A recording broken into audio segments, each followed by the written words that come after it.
Des milliers d'Américains ont manifesté samedi contre Donald Trump, y compris à Washington, pour la première mobilisation d'ampleur depuis le retour au pouvoir du milliardaire fin janvier. De Boston nord-est à Houston, sud, et de la Floride sud-est au Colorado, ouest, une série de mouvements citoyens de gauche avaient appelé à manifester contre ce qu'ils qualifient d'accaparement du pouvoir par le président républicain. Un des principaux rassemblements s'est déroulé au National Mall, immense esplanade entre le Capitole et l'obélisque du Washington Monument, à quelques encablures de la Maison-Blanche, dans une atmosphère bon enfant. Des milliers de personnes s'y sont rassemblées à la mi-journée, brandissant des pancartes avec des messages comme « Pas touche à la sécurité sociale » ou « Le fascisme est arrivé », ainsi que des drapeaux américains à l'envers. À l'origine un signal de détresse dans l'armée devenu un signe de protestation politique. Ils sont en train d'abattre la démocratie, a déclaré à l'AFP, en référence à Donald Trump et Elon Musk, Margie, 64 ans, une retraitée de la fonction publique, portant une cagoule tricotée rose et turquoise évoquant un masque à gaz. C'est extrêmement inquiétant de voir tout ce qui arrive à nos institutions,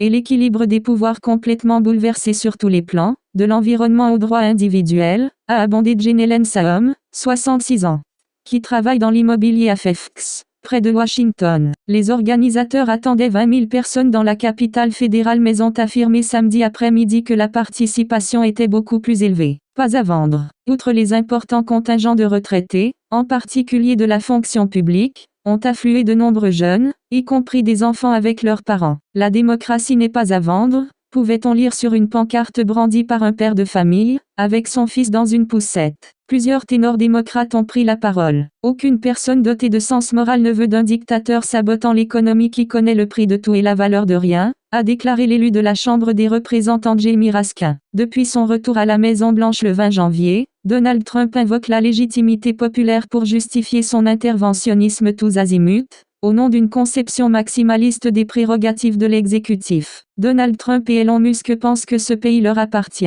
Ils prennent tout ce sur quoi ils peuvent faire main basse et mettent le monde au défi de les arrêter, peut-on lire dans un communiqué publié sur le site d'un des mouvements organisateurs de la manifestation, Indivisible. Samedi 5 avril, nous descendons dans la rue dans tout le pays pour résister avec un message clair, bas les pattes, affirme-t-il. Pas de roi aux USA. Parmi les griefs d'une partie de la population figurent les coupes dans les aides sociales, l'éducation ou la recherche, ainsi que les licenciements de milliers de fonctionnaires. Beaucoup d'électeurs démocrates reprochent à leur parti d'être inaudible ou impuissant face aux coups de boutoir de l'administration Trump.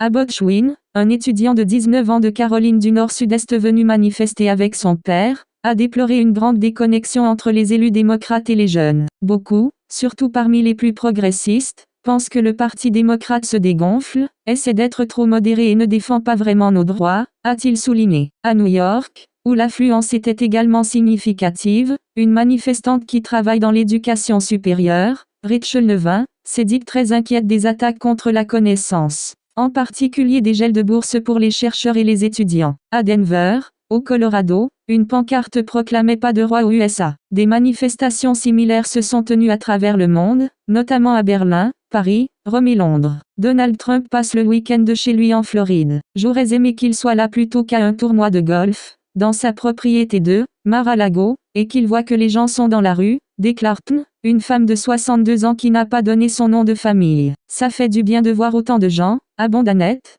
qui à 39 ans vient de perdre son emploi de contractuel avec l'État. Mais ça ne suffit pas. Les gens ne se mobiliseront pas tant qu'ils ne sont pas victimes personnellement de la politique trumpiste, prévoit-elle. Publié le 6 avril à 1h49,